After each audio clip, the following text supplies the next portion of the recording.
Naughty किरण aunty कहानी 2.0। एक दिन शाम के समय मैं छत पर घूम रहा था।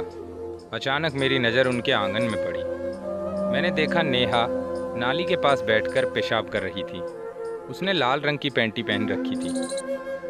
मैंने इससे पहले कभी इस तरफ कभी ध्यान नहीं दिया।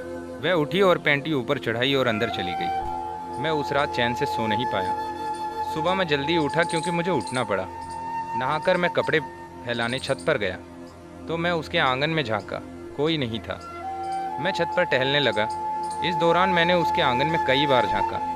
मैं वापस जाने लगा तो सोचा एक बार और देख लूं, शायद कुछ दिख जाए। जो ही मैं वहां पहुंचा, मैंने इस बार आंटी को पेशाब करते पाया। वह बड़े इत्मीनान से अपनी मैक्सी ऊपर उठाकर मूत रही थी। उसने काली पैंटी पहन रखी थी। जब वह उठी तो उसने अपनी पैंटी में से एक कपड़े का टुकड़ा निकाला और उसके पास रखे कूड़ेदान में डाल दिया। उसका मासिक धर्म चल रहा था। वह जो ही पीछे मुड़ी, मैं तेजी से पीछे हटा, पर शायद उसने मुझे देख लिया। मैं डर गया कि अब तो वह मेरी शिकायत मेरे घर वालों से ज़रूर करेगी। खैर, अगले कुछ दिनों तक मैं छत पर नहीं गया। फिर एक दिन हिम्मत करके मैं छत पर गया। मैंने किरण आंटी को नेहा के साथ टहलते छत पर पाया। किरण आंटी ने मेरी ओर घूर कर देखा और फिर दोनों रेलिंग से सटकर मेरी ओर पीठ कर खड़ी हो गई। नेहा जीन्स और किरण आंटी मैक्सी पहने हुए थी। वे रेलिंग पर झुककर बातें करने लगी। इस दौरान मैं उनकी टांगें निहारता रहा। मेरे घर पर कुछ कंस्ट्रक्शन का काम चल रहा था। दूसरी मंजिल की छत बन रही थी। क्योंकि हमारा हैंडपंप काफ़ी पुराना था, इसलिए हमें किरण आंटी से पानी के लिए कहना पड़ा। खैर, वह खुशी से तैयार हो गई। मैंने एक वाटर पंप उनके छत पर टंकी में लगा दिया। मुझे करीब 1 घंटा रुकना पड़ता था। चूँकि जून का महीना था, इसलिए गर्मी काफ़ी अधिक थी। खैर, इस दौरान मैं सीढ़ियों पर बैठा रहता। कभी कभार मुझे चाय के लिए पूछ लेती। एक दिन मैं सीढ़ियों पर बैठा था कि आंटी मेरे पास आई और बोली, मैं नहाने जा रही हूँ, कोई आए तो देख लेना। मैंने कहा ठीक है। कुछ देर बाद उनका दूध वाला आ गया। मैंने कहा वो नहा रही हैं, तुम इंतज़ार करो। कहा आप ही ले लो, किचन में कोई बर्तन पड़ा होगा। मैंने सोचा आंटी से एक बार पूछ लूँ। मैं बाथरूम की ओर बढ़ा। जो ही दरवाजे पर पहुंचा तो देखा दरवाज़ा पूरी तरह बंद नहीं था। अंदर देखा तो आंटी फर्श पर बैठकर कपड़े साफ कर रही थी। वह पूरी तरह निर्वस्त्र थी। खैर, मैं किचन में गया और एक बर्तन लाकर दूध ले लिया। तभी मेरे घर से पानी के लिए बुलावा आ गया। मैं पानी चलाकर लौटा तो आंटी नहाकर कपड़े फैलाने आ रही थी। मैं सीढ़ियों पर बैठ गया और जब वह सीढ़ियाँ उतरने लगी तो मैं उनकी टांगें निहारने लगा। कुछ देर बाद वह तमतमाते हुए आई और मुझसे पूछा, दूध तुमने लिया है? मैंने कहा हाँ। किससे पूछकर? किसी से नहीं। क्यों? मैंने कहा दूध वाले को जल्दी थी तो उसने कहा कोई बर्तन लाकर मैं ही ले लूं। भाड़ में जाना था क्या दूध वाले को? वह बुदबुदाई। इस पर मैं हंस दिया। वह बोली, वो तेरा यार लगता है क्या, मुझसे पूछ नहीं सकता था? आप नहा रही थी तो दरवाज़ा आकर खटखटाया होता। मैं गया था पर आपको उस हालत में देखकर लौट आया। क्यों, इससे पहले तो छत पर छुप छुप कर देखता था। इस बार क्या हुआ? मैं सकपका गया। क्यों, जानकर फट गई? तेरी माँ को तेरी शिकायत करूँगी। आंटी प्लीज़ ऐसा मत करना। मैं गिड़गिड़ाया। ना, तुझे सबक सिखाना ज़रूरी है।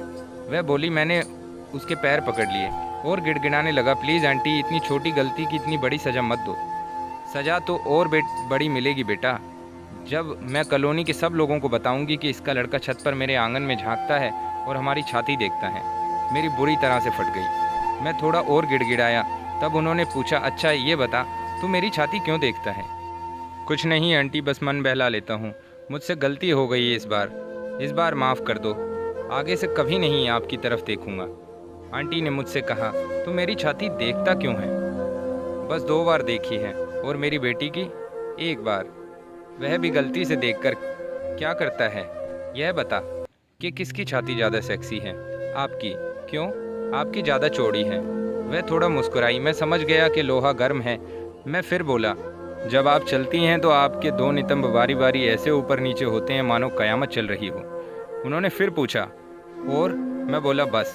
फिर वह बोली, तू बैठ, मैं चाय लाती हूँ। जब वह जा रही थी तो मैंने देखा उनकी मैक्सी नीचे से गीली हो गई थी। मैं समझ गया कि वह उत्तेजित हो रही हैं। हमने सीढ़ी पर बैठकर चाय पी। इस दौरान वे काफ़ी खुल गई। उन्होंने मेरी गर्लफ्रेंड के बारे में भी पूछा। उन्होंने फिर पूछा कि मैंने किसी के साथ कभी किया है कि नहीं। मैंने कहा 1 बार ली है। किसकी? जहाँ पहले दूध लेने जाता था, उस दूध वाले की लड़की थी। मुझसे 2 साल छोटी रही होगी। मैं रोज़ उसके साथ खेलता था। बगल में एक नया मकान बन रहा था, हम लुक्का छुपी खेलते थे रोज़ उसमें। अच्छा, तूने उसे बहलाकर अपना शिकार बनाया? सुनिए तो आंटी, एक दिन उसने मुझे कहा कि उसे मुझे कुछ दिखाना है। अच्छा, तो साली ने तुझे अपना शिकार बनाया? पूरी बात तो सुनिए। वह मुझे एक कमरे में ले गई और कहा ऊपर कुछ किताबें हैं, उन्हें उतारिए। मैंने टांड पर रखी 2-3 किताबें उतारी। वे सब अश्लील साहित्य से संबंधित थी। मैंने पूछा तुझे पढ़ना आता है? वह बोली नहीं। मैंने कहा यह किताबें तेरे काम की नहीं है। उसने वह किताबें मुझे वापस ले ली, उन्हें उलटने पलटने लगी। फिर बोली एक और होगी। मैंने उसे उतारा। वह अश्लील चित्रों की पुस्तक थी।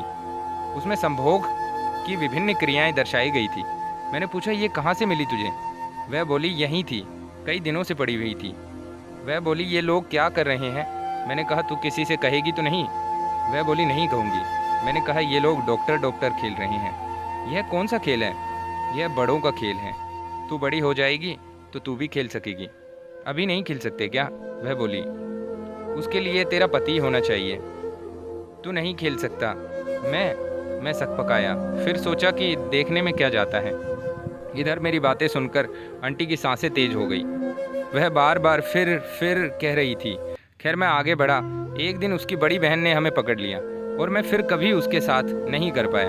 आंटी ने कहा बस बहुत हो गया, मैं अभी आई। वह उठी और जाने लगी। उनकी मैक्सी पीछे से पूरी भीग चुकी थी, फर्श भी गीला था, लोहा पूरी तरह गर्म हो चुका था और हथौड़ा भी तैयार था। मैं उनके पीछे चल दिया। वे बाथरूम में घुसी पर दरवाज़ा बंद नहीं किया। मैं भी पहुंच गया। धन्यवाद।